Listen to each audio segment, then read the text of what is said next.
como hoy.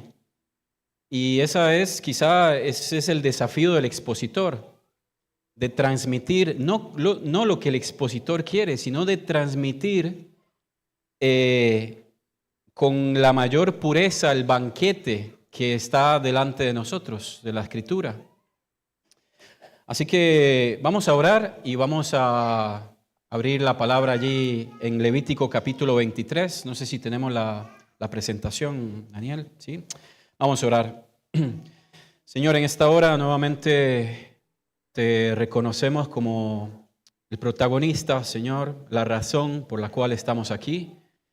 Tú, nuestro Creador, Señor, nosotros hemos sido diseñados para adorarte, para reconocerte, Señor, para clamarte, para agradecerte. Y en esta hora, Dios, pedimos la guía de tu Santo Espíritu para que hable conforme a nuestros corazones, nos enseñe, nos instruya, nos corrija y nos redarguya a fin de que podamos, Señor, crecer como hijos de Dios. Y si hay alguien que no te conoce aún, Señor, que hoy sea día de salvación. En el nombre de Jesús. Amén. Muy bien.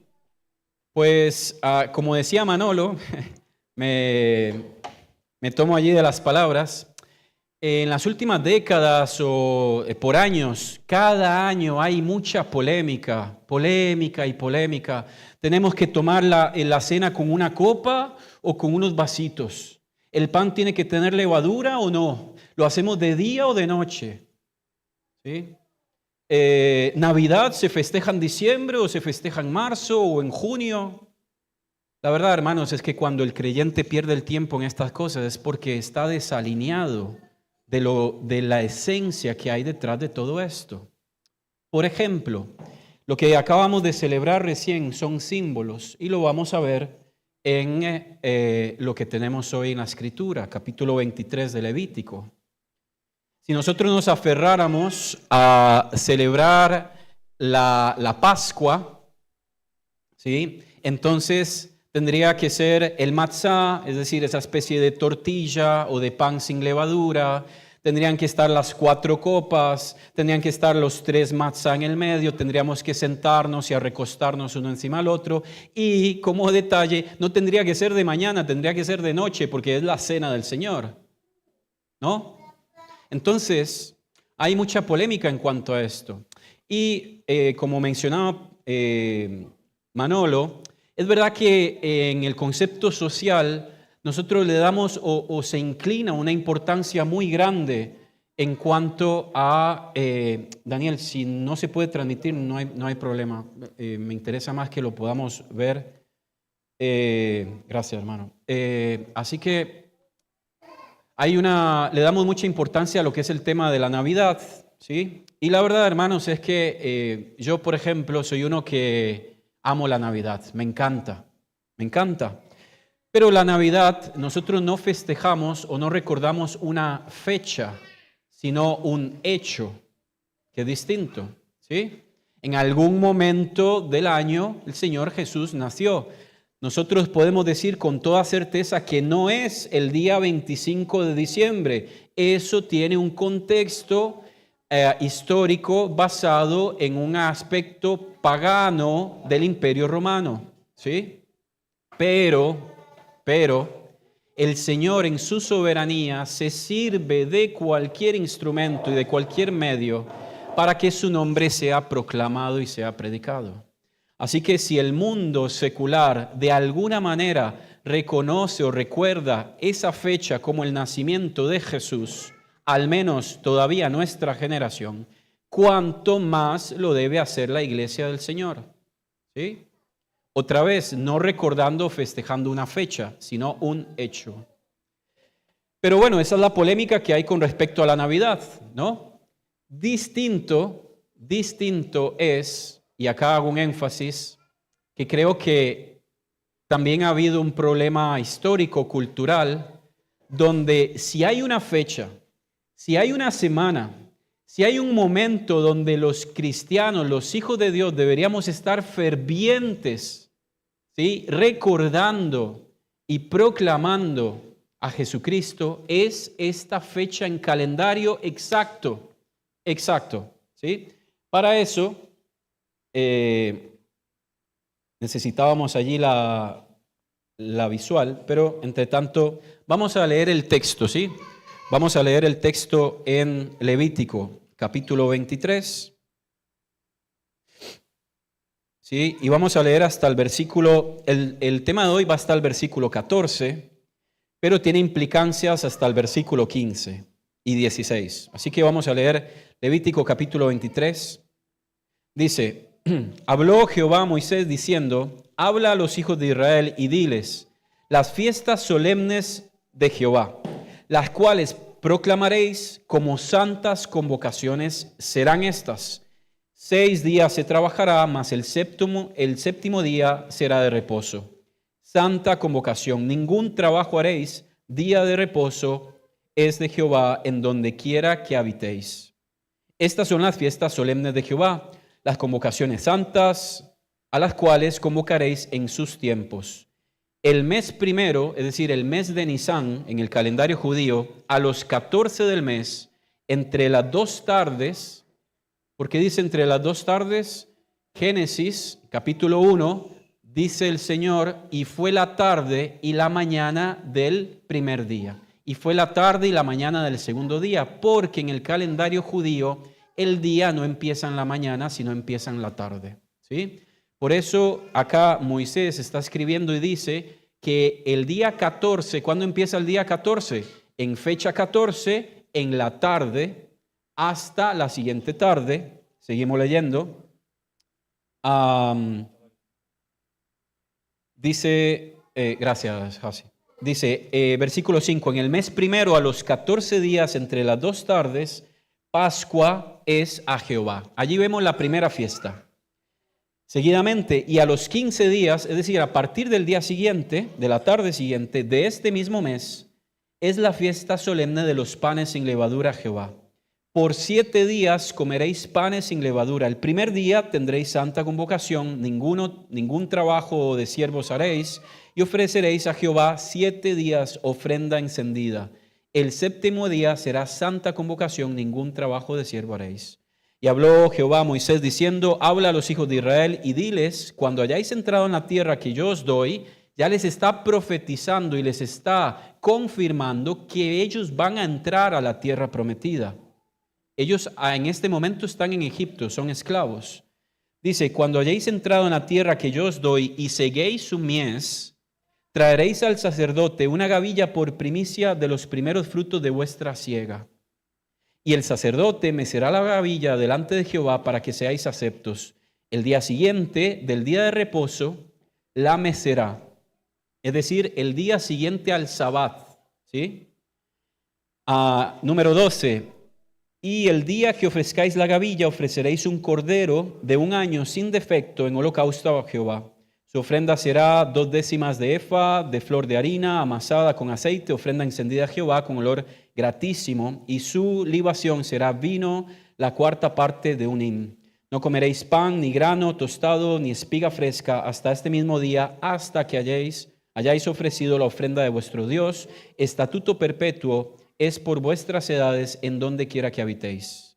Hasta allí el tema esta mañana. Y dice después, versículo 15, y comeréis desde el día que sigue al día de reposo, desde el día que ofrecisteis la gavilla de la ofrenda mecida, 7 semanas, es decir, 49 días, serán cumplidos. Hasta el día siguiente del séptimo día de reposo contaréis 50 días, entonces ofreceréis el nuevo grano a Jehová.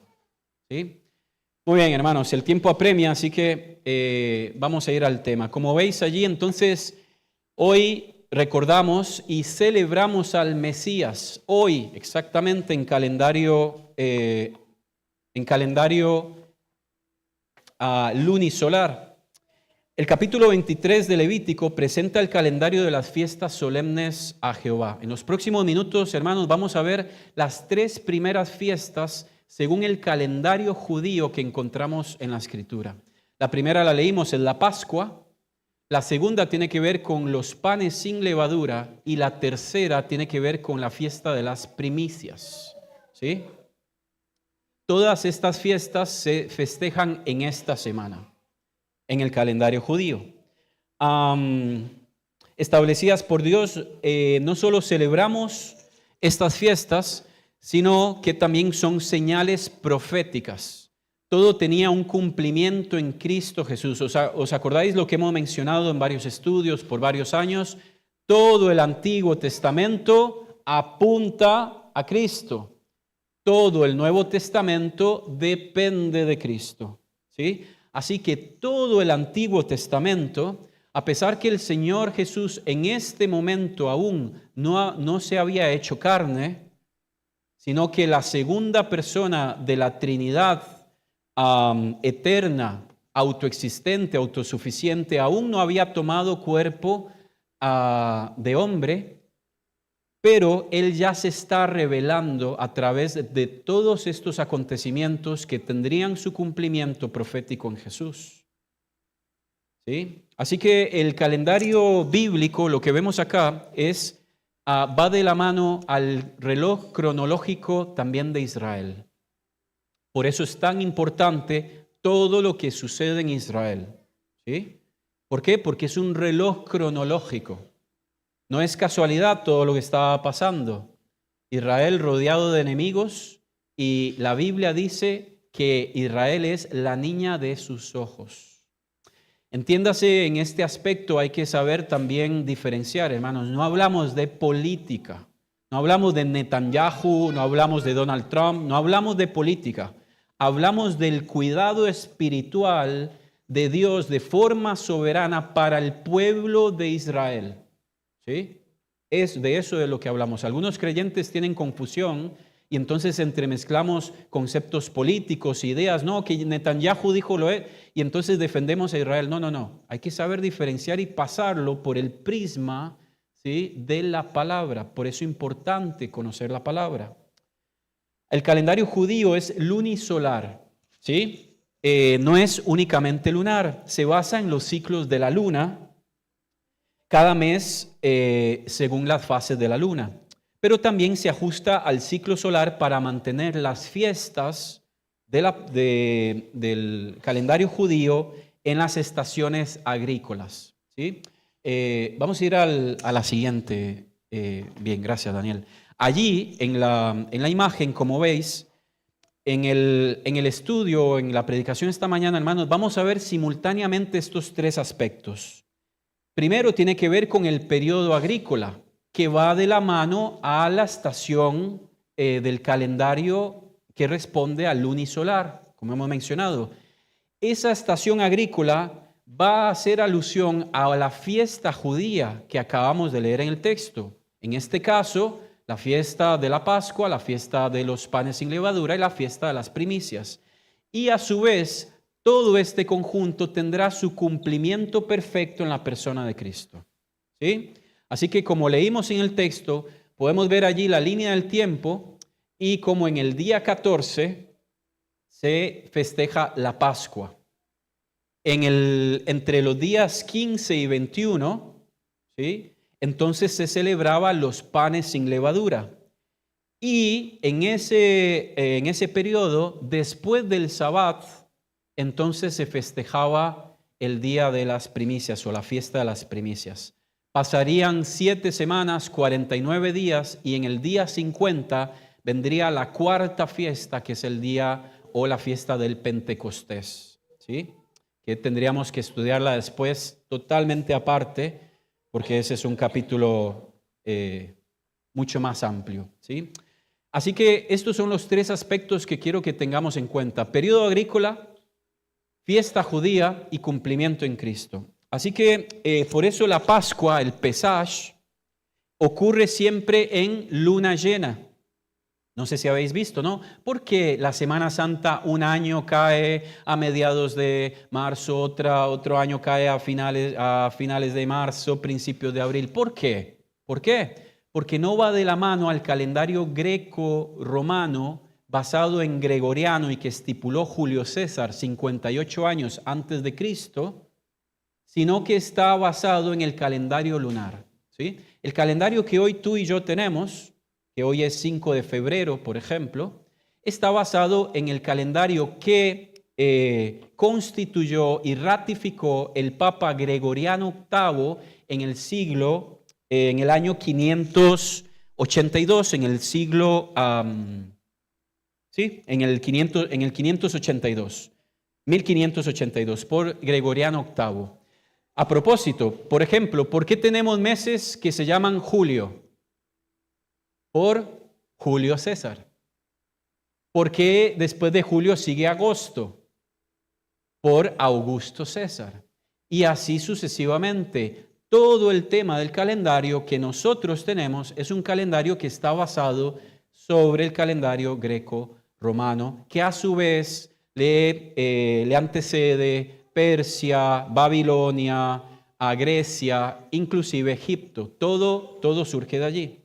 Sin embargo, el calendario judío bíblico es totalmente distinto. ¿Sí? El calendario solar está basado en la rotación de la Tierra 365.24 días al año. En cambio, el calendario hebreo integra los ciclos lunares y ajusta, según la estación agrícola, las fiestas. Por ejemplo, ahora estamos en primavera. Y a propósito, hermanos, ya entrando en tema, esto es una introducción, ya entrando en el tema, nada de esto es casualidad, porque ¿de qué estación venimos o de qué tiempo agrícola venimos? Del invierno, ¿no? Y el Señor entonces empezaría a cumplir todas sus señales proféticas a partir de qué estación? De la primavera, cuando empiezan a florecer y a brotar, ¿sí? La fauna, la flora, ¿sí? Allí los primeros brotes. Es decir, del periodo de oscuridad, de frío, alguien podría decir, de la muerte para darnos vida, luz, abundancia, para darnos cosechas. Nada de esto es casualidad, hermanos, ¿sí? Es exacto. Muy bien. Las primeras 3 fiestas, así que, como hemos dicho, serían la Pascua, el Pesaj, los panes sin levadura y las primicias. Vamos a ir entonces a la siguiente, Daniel, muchas gracias. Muy bien, tenemos allí entonces la fiesta de la Pascua. Esto se conoce, hermanos, como la fiesta del Pesaj. ¿Por qué? Porque Pesaj era pasa de lejos, y hacía referencia directamente a lo que había sucedido en Egipto. Solamente un poco de tiempo durante que Moisés escribía allí la ley ya en el desierto. Así que el Pesaj hacía alusión y recordaba al pueblo de Israel una y otra vez la victoria que ellos tuvieron después de las plagas, después de que Moisés había ido a Faraón una y otra vez, y dice la Biblia que Moisés decía, deja ir a mi pueblo, deja ir a mi pueblo. Y la Biblia dice que Faraón endurecía su corazón. Y entonces venía la siguiente plaga y la siguiente plaga. Unas plagas más adelante, la Biblia dice que ya no Faraón endurecía su corazón, sino que era Dios quien endurecía el corazón de Faraón. Qué verdad más terrible esta, ¿no? Sabes, cuando el Señor ha tenido misericordia y toca la puerta de tu vida una y otra vez, apártate, vuélvete a mí, arrepiéntete, reconoce tus malos caminos una y otra vez, y ese corazón se endurece y se endurece y se endurece. Y el Señor dice a un cierto punto, lo lamento. ¿Sí? Eso era lo que había acontecido con Faraón. Así que dice la Biblia que Dios después endurecía el corazón de Faraón. Y llegamos a la 10ª plaga, donde cuenta el relato que Moisés, como sabéis, había indicado a todos en la tierra de Egipto, para el pueblo de Israel y para egipcios, para todos por igual, que si sus primogénitos querían ser salvos del ángel de la muerte que pasaría como una sombra aquella noche, entonces debían pintar los dinteles de sus puertas con la sangre de un macho cabrío. ¿Sí? Es decir, Siempre, hermanos, el mensaje siempre se trató de creer, siempre se trató de fe. Así que conocemos la historia. Aquellos que recibieron el mensaje y lo creyeron por la fe, tomaron aquel sacrificio, aquellos machos cabríos, y con la sangre pintaron los marcos de las puertas. ¿Sí? Entonces, aquella noche, el ángel de la muerte sombreó toda la tierra de Egipto, y aquellas puertas en las que no encontró ninguna señal, allí entonces entró el ángel de la muerte y tomó la vida del primogénito en aquella casa. Tal vez hemos visto series, dibujos animados o referencias históricas en cuanto a esto. Qué noche de lamento, ¿no? Imaginad en horas de la madrugada lamentos de madres y padres desesperados, como allí en el lecho donde dormía la criatura, sencillamente el ángel de la muerte pasó y tomó aquella vida. Sin embargo, todo un escenario distinto. Me imagino aquellos que obedecieron, ¿no? Que seguro también estaban nerviosos, que seguro también tenían incertidumbre, pero por la fe, más el justo por la fe vivirá, ¿sí? Y habían obedecido y pintaron, y el ángel de la muerte vio que ya había habido muerte en ese lugar, por lo tanto, simbólicamente era una sustitución y ya no era necesario tomar la vida de aquel niño o aquella niña. Esto era lo que recordaba la Pascua, hermanos, ¿sí? Y allí vemos tres aspectos. En primer lugar, vemos el sacrificio, como lo veis. Isaías 53, que es un texto maravilloso que encaja para la fecha de hoy, recuerda 5 aspectos, ¿sí? Hoy veremos solo 3, pero recuerda 5.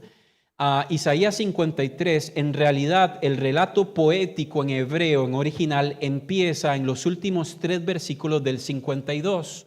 Porque la división que tenemos en la Biblia no es inspirada, sí el texto original. Entonces podemos decir que Isaías 53 empieza en los últimos versos de Isaías 52. Está mal dividido, ¿sí? Y Isaías 52 y 53 nos van a mostrar 5 eses. Primero nos habla del siervo, después nos habla de la señal, después nos habla del sacrificio, después nos habla de la sustitución y por último de la satisfacción. Y es algo hermoso porque cuando tienes 5, tienes 2 de un lado, 2 del otro y en el centro se encuentra el sacrificio. ¿Sí? En la poética hebrea en original, todo tiene un sentido, hay toda una numerología, hay todo un sentido profético, y no es casualidad de que los 2 primeros párrafos, el siervo y la señal apuntan al centro, y la sustitución y la satisfacción apuntan al centro, y en el centro tenemos el sacrificio, que es lo que da sentido, hermanos, a que hoy estemos esta mañana acá.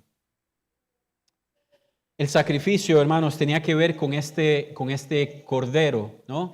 Era necesario para celebrar la Pascua, estamos en la primera fiesta, era necesario que para celebrar la Pascua, cada persona, si estaba sola, o cada pareja, o cada familia, o cada tribu, o cada nación, o la nación, en este caso de Israel, tomase entonces este sacrificio para que fuera inmolado, para que fuera muerto allí, y todo el acto simbólico que esto pertenecía. Era interesante, hermanos, porque en la Pascua esto en realidad es una fiesta. Y es increíble, mira el concepto acá. Mientras el ángel de la muerte recordaba a Egipto toda aquella pesadez y sellaba de alguna manera con un broche a las anteriores 9 plagas, el pueblo de Israel festejaba, cantaba. Como sabéis, hace unos meses el Señor nos dio la oportunidad de estar allí en Israel y estuvimos en el mar de Galilea, en el mar de Tiberias. Y resulta que tú allí puedes subir a una barca y entonces te hacen toda una explicación, etcétera, y es hermoso, ¿no? El mar por el cual también estuvo Jesús, sus discípulos pescando y tantas señales que vemos allí. La verdad es que se supone que esto es para barcas de turistas, pero como nosotros fuimos en una época especial donde es época de guerra, pues no habían barcas de turistas, sino que habían solo barcas de judíos, ¿sí? Así que subimos igual. No entendíamos mucho, a menos de que algo estuviese allí en inglés, pero, o alguien nos tradujese, pero era increíble porque todas estas personas, familias judías, recién entraron a la barca con sus hijos y sus familias, empezaron a bailar y a saltar y a cantar canciones judías. Y nos decían, nos traducían que ellos están celebrando que en medio de la guerra, en medio de todo el bombardeo y la cúpula de hierro que tienen las Fuerzas Armadas, ellos están seguros que el Dios de Abraham, de Isaac y de Israel es quien protege la tierra de Israel.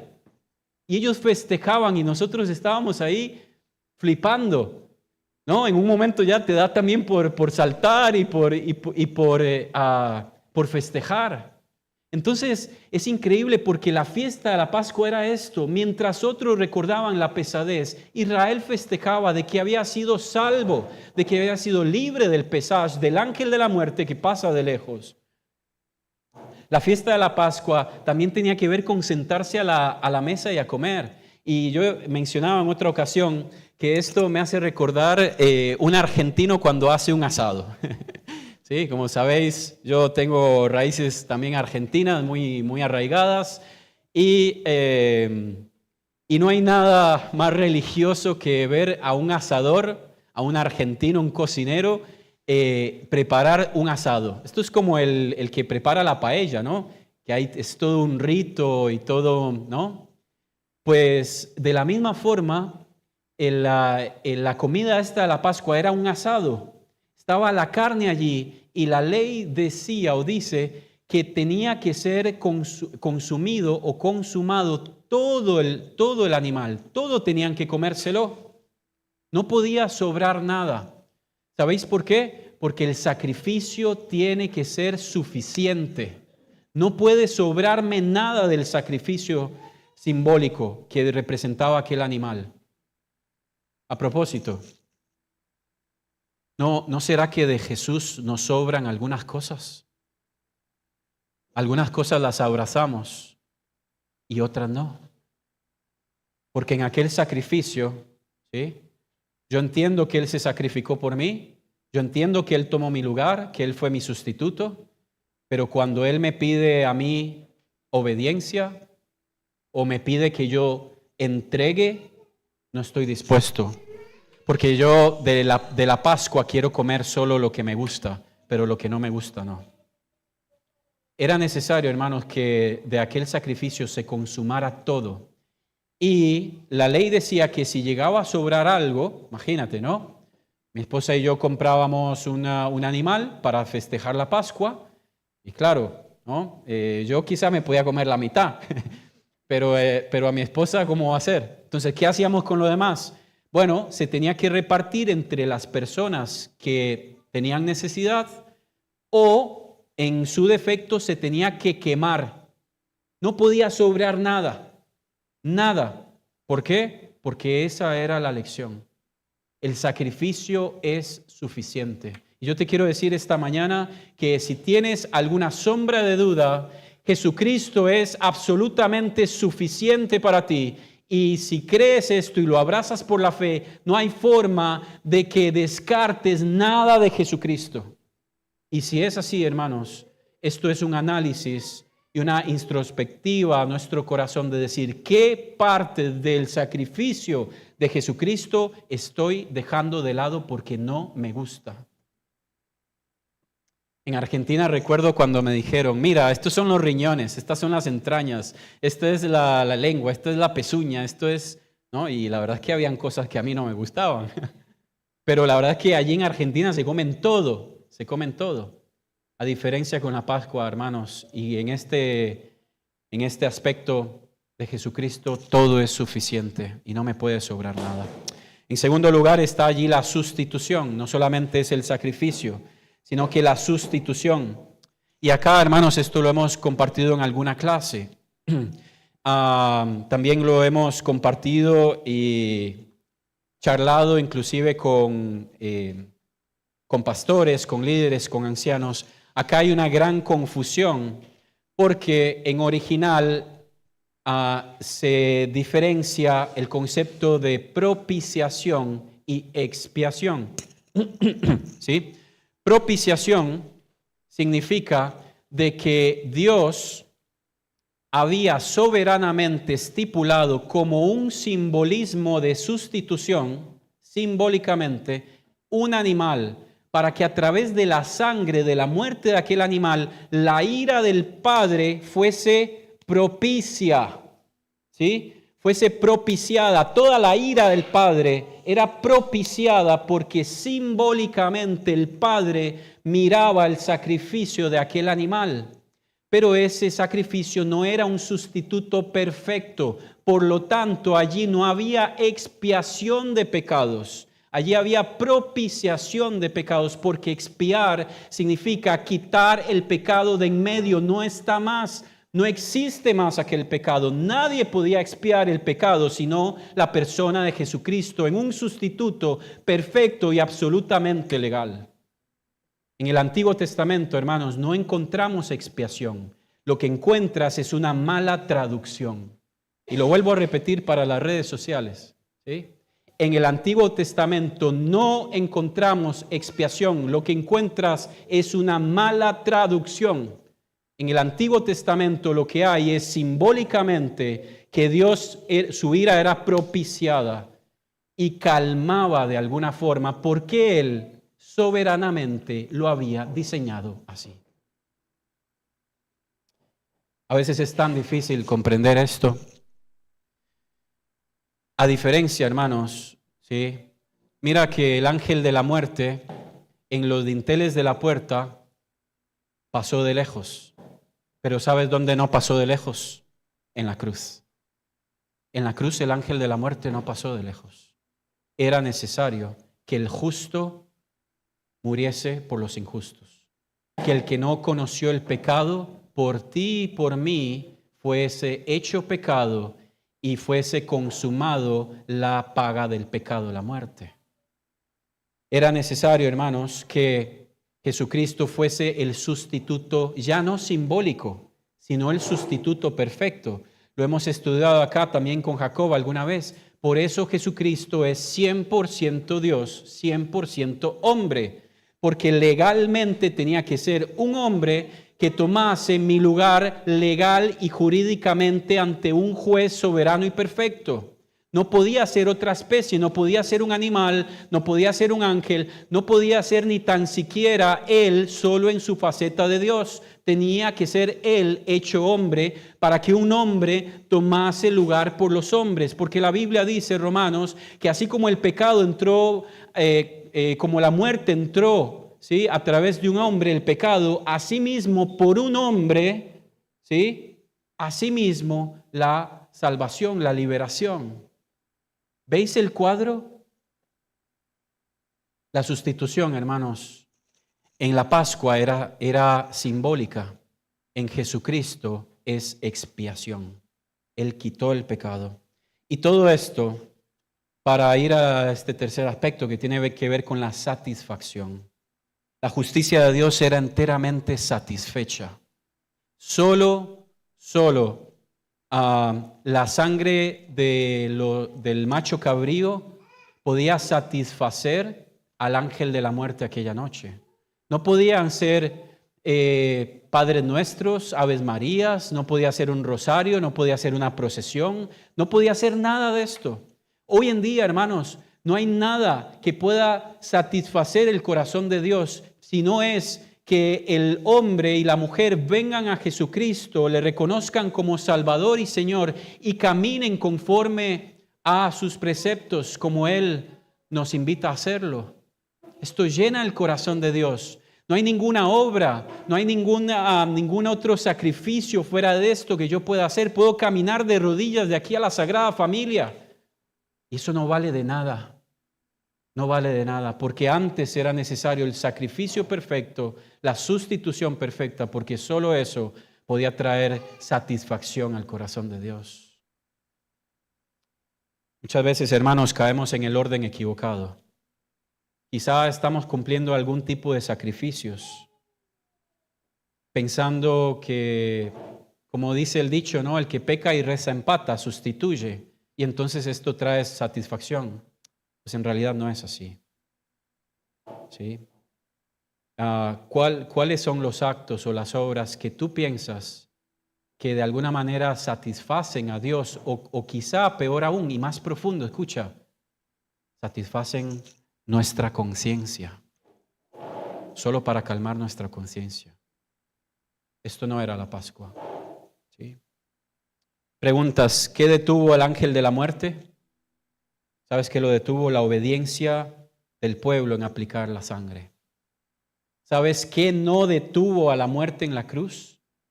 La obediencia también del Hijo de Dios que vino a cumplir la profecía. La obediencia en ambos casos.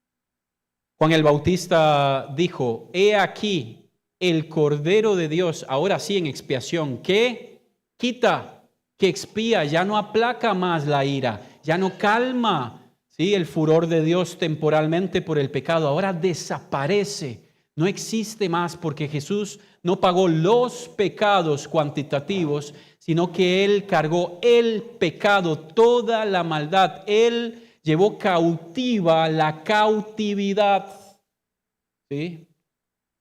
Cristo no evitó la muerte, sino que la enfrentó voluntariamente. Él es el sacrificio perfecto, el sustituto verdadero y la satisfacción plena en la justicia divina. La aplicación, hermanos, la aplicación es que Jesucristo es el nuevo pacto. Él es el nuevo pacto, ¿sí? Esto lo veremos también progresivamente. ¿Por qué? Porque allí en la última cena del Señor, Él va a hacer dos situaciones o va a cumplir dos aspectos muy importantes. Uno, Él va a cumplir y celebrar la Pascua como tocaba. ¿Por qué? Porque Él no vino a abolir la ley, sino vino a cumplirla. Porque los fariseos no hallaron nada en cual le podían reprochar. El judío tenía que celebrar la Pascua, ¿sí? Así que el Señor Jesús celebra la Pascua. Pero en un momento, Él deja la Pascua de lado porque ya terminó aquella festividad con todos los ritos. Y entonces Él toma aquella tortilla, el matzá del medio, que se entiende que estaba una a un lado, otra a otro lado. Él toma la del medio, probablemente haciendo referencia al Padre, al Hijo y al Espíritu. Toma la del medio, ¿sí? La parte, habían ya comido en la Pascua una mitad, esa mitad se repartía entre todos y ese era el cumplimiento de la Pascua. Y la otra mitad, que se llama el afikomen, era reservado en un lugar especial porque por siglos y siglos y siglos los judíos reservaban ese pedacito de tortilla de matzá por si algún día venía el Mesías. Y para recordar, Señor, ese lugar te pertenece a ti, solo tú, ¿sí?, puedes comer de esta parte. Así que el Señor, una vez que ha repartido esta primera mitad, Él va a tomar la otra mitad. Y allí, silencio sepulcral. ¿Pero cómo? Si por siglos y siglos y décadas esto ha sido reservado solo al Mesías. ¿Pero cómo es posible? El Señor toma ese pedazo y, como hemos recordado esta mañana, dice, este es mi cuerpo, que por vosotros es partido. Haced esto en memoria de mí. Ya Él no está celebrando más la Pascua, ya lo hizo, ya terminó. Él ahora está instituyendo la cena del Señor. Él abre un abanico, una persiana entre Israel y ahora va a apuntar a la iglesia. Un memorial para ti y para mí. También era un memorial. La Pascua también es un memorial para Israel, según el modelo profético que Dios tiene para su pueblo. Pero ahora el Señor, en ese momento, va a estipular la cena del Señor. Preguntas. ¿Estoy confiando realmente en la sangre de Cristo? En otras palabras es, las puertas de mi fe están pintadas con la sangre del Señor, o tienen Netflix, CaixaBank, trabajo, tal vez una pareja que no te conviene. ¿Están pintadas con un pecado oculto? ¿Con qué están pintadas los dinteles de mi puerta? ¿He aplicado la sangre a mi vida? ¿Esa sangre está aplicada a mi vida, a mi corazón? ¿O yo solo lo recuerdo paulatinamente? ¿Solo conozco la historia? ¿Sabéis qué pena? Hemos visto estos días en las noticias gente, ¿no? Salen en las procesiones y tal. Y es hasta absurdo los hechos que cometen, porque no tienen ni idea de lo que están haciendo. No tienen ni idea. Vamos a ir a la segunda fiesta, hermanos. ¿Sí? Apresuramos. Dice, la Pascua sin levadura, mientras los panes sin levadura, mientras la Pascua celebraba la liberación de Egipto, los panes sin levadura recordaba la salida apresurada de Egipto. ¿Sí? Ellos habían salido de forma apresurada. Cuando Faraón se despierta aquella mañana y ve a su hijo muerto, toda aquella dureza y toda aquella cáscara que lo llenaba por dentro, todo aquello se derrumbó, y en un momento él se cansó y dijo, ¿sabéis qué? Largaos de acá, no quiero veros más, no quiero saber nada más de vuestro pueblo. Así que allí, sin perder tiempo, Moisés convoca a toda la nación y ellos salen apresuradamente. Salen, ¿sí? Le tomaría solo unas horas quizá a Faraón arrepentirse y después ir tras ellos. Pero los panes sin levadura celebran la salida apresurada de Egipto. Egipto, hermano, lo entendemos como el cautiverio. 400 años que estaban allí simboliza la esclavitud del pecado. Y aquí vemos estos tres aspectos. Vemos Egipto, vemos la levadura dentro del pan o la masa esta, y vemos el pecado. La levadura, hermanos, va a representar la corrupción, la contaminación y, escucha, el pecado que se expande. ¿Sí? Era necesario que en aquella fiesta los panes fuesen sin levadura, porque la levadura hace alusión directa de forma simbólica al pecado. ¿Sí? Es aquella esencia que contamina la masa, que ya no es una masa pura, que ya no es una masa perfecta, sino que ahora tiene una esencia que cambia su integración, inclusive química. Cambia su química de manera que genera un comportamiento distinto en aquella masa. De la misma forma, hermanos, es el pecado. El pecado me contamina, el pecado me corrompe y el pecado se va expandiendo. Se va expandiendo. ¿Sí? Estábamos estudiando con Esther esta semana el caso de cuando Séfora, Dios utiliza a la mujer de Moisés en el desierto después para recalcarle que él no había circuncidado a su hijo. Y el Señor tenía un juicio para Moisés por esto, porque ¿cómo iba a liderar un pueblo si él ni tan siquiera había sido ejemplo para su propio hijo y su mujer? ¿Sí?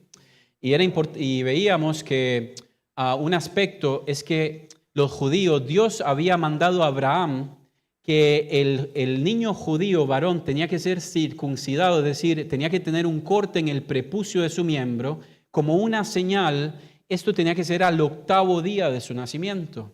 Era ley, porque esto era la señal del pacto, de que era un pueblo diferente, higiénico, no solamente en forma física, sino de forma espiritual. Es lo que más adelante para la iglesia va a ser el sello del Espíritu Santo. Ya no una marca física, sino una marca en el corazón. Así que en el caso acá de Moisés, ¿sí? Él retrasa esto. Y algo que es muy interesante, hermanos, es que en la medida en la que yo retraso la extirpación del pecado, cada vez va a doler más. No es lo mismo circuncidar a un niño al 8º día que circuncidarlo a los 40 años.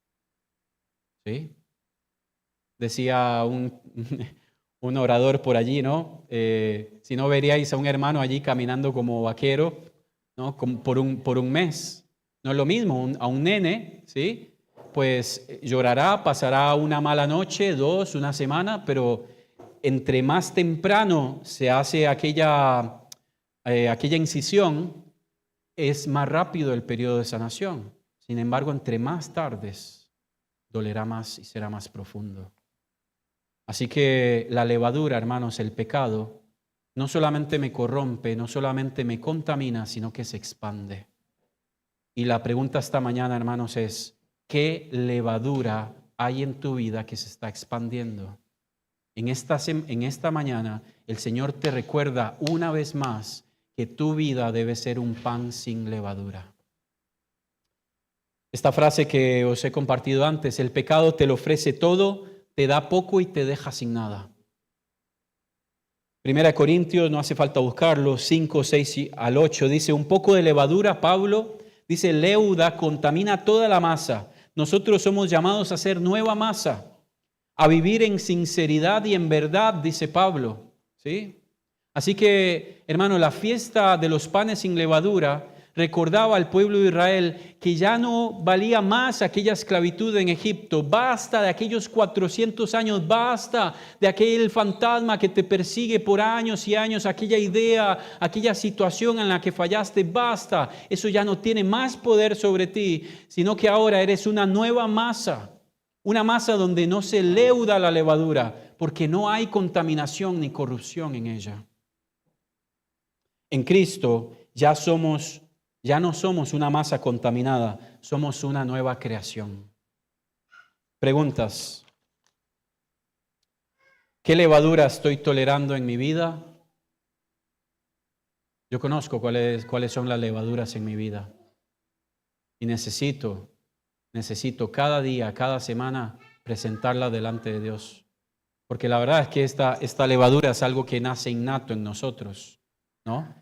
Pero en nuestra nueva naturaleza, en nuestra nueva masa, ahora tenemos total poder, ¿sí?, para contrarrestar aquella levadura.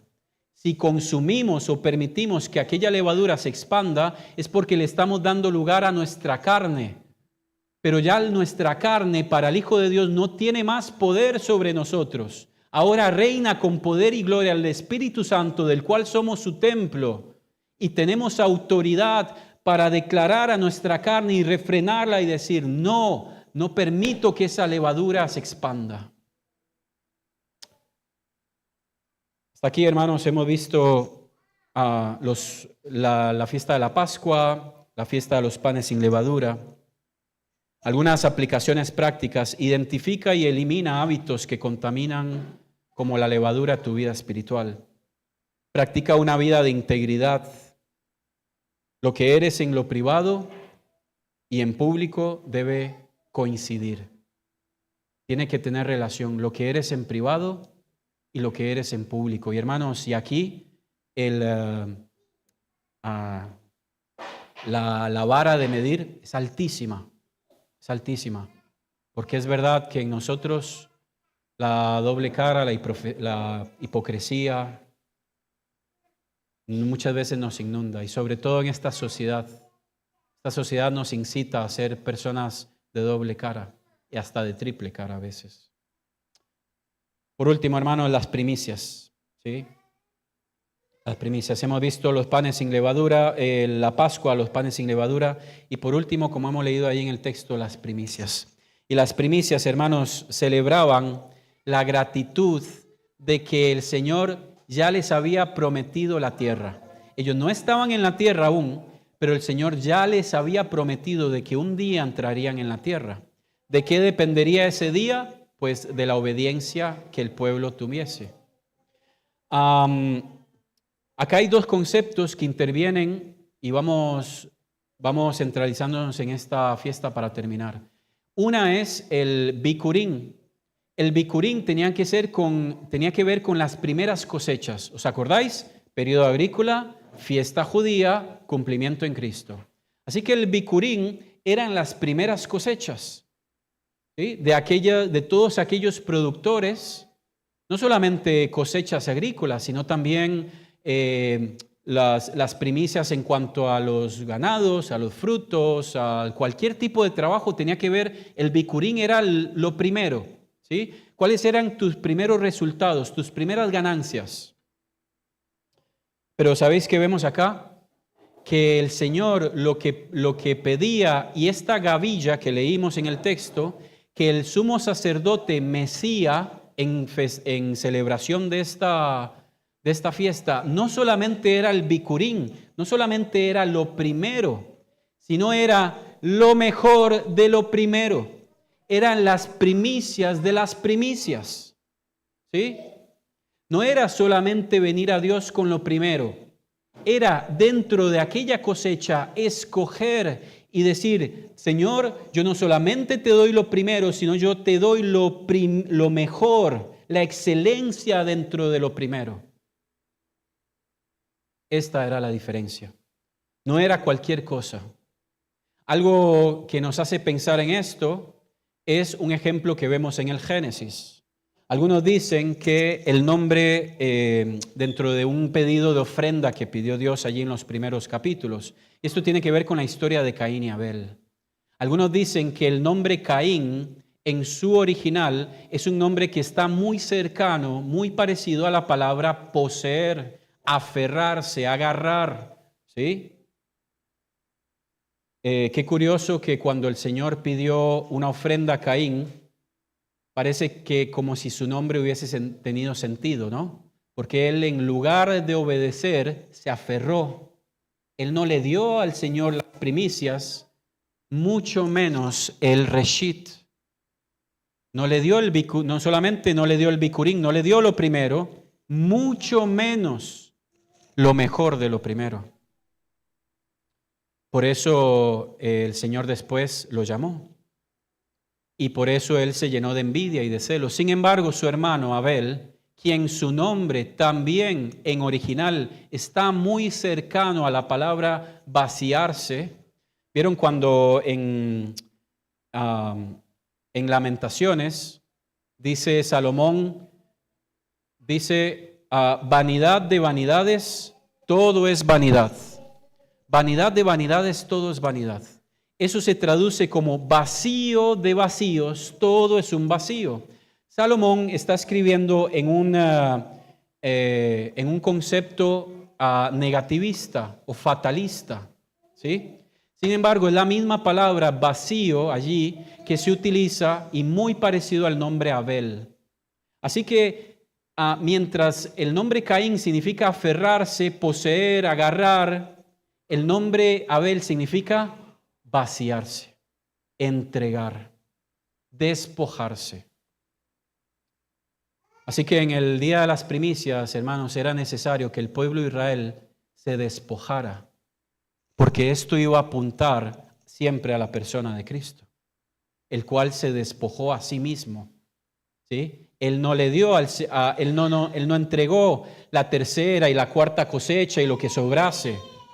Él no solamente entregó lo primero, sino Él entregó lo mejor de lo primero. Él no se quedó con el bicurim, sino que Él entregó el reshit, la excelencia. ¿Cuál es la primicia que estás entregando en tu vida? ¿Te estás quedando con las cosechas de sobras?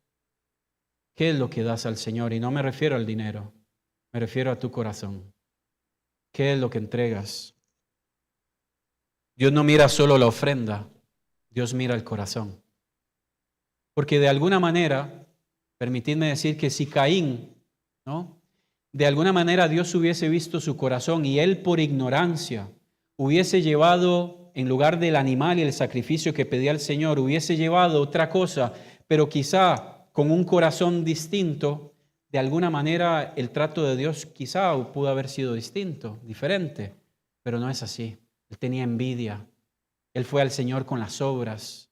Tuvo menosprecio. Lo vio de poco más o menos.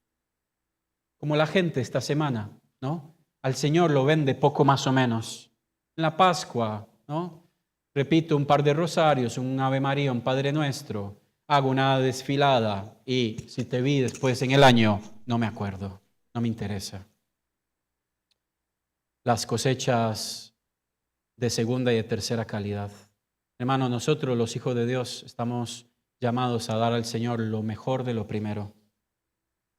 El cumplimiento en Cristo, en Colosenses 1:18, Él dice que Él es el primogénito entre los muertos. ¿Sabéis por qué Él es las primicias? Porque Él resucitó de entre los muertos. Y eso, hermanos, son las arras que aseguran de que tú y yo, si estamos en Cristo, un día resucitaremos juntamente con Él.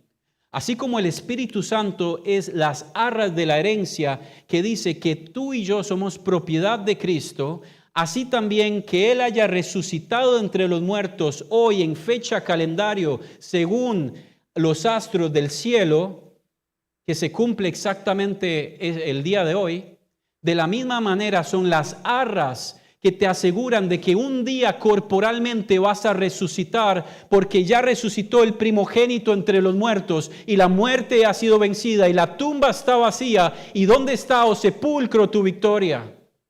Esa es nuestra esperanza. La fiesta anunciaba la cosecha. ¿Sabéis qué anuncia Cristo? Y con esto terminamos. Jesucristo anunciaría la iglesia. La cuarta fiesta, el Pentecostés. ¿Cuánto? 50 días después. Exactamente lo que va a decir Hechos de los Apóstoles. Una vez el Señor había cumplido en carne las 3 fiestas, la Pascua, los panes sin levadura, siendo el pan sin levadura que fue sepultado y siendo Él el primogénito entre los muertos que resucitó. Entonces, así como las fiestas anunciaban la cosecha, Jesucristo anunciaría a la iglesia el nuevo pacto. Hermanos, esta mañana las 3 fiestas y un desafío para nuestra vida. ¿Qué recordamos esta semana? No solamente una tradición o una costumbre, sino es una verdad eterna. Jesucristo vive, a Él sea la gloria por los siglos.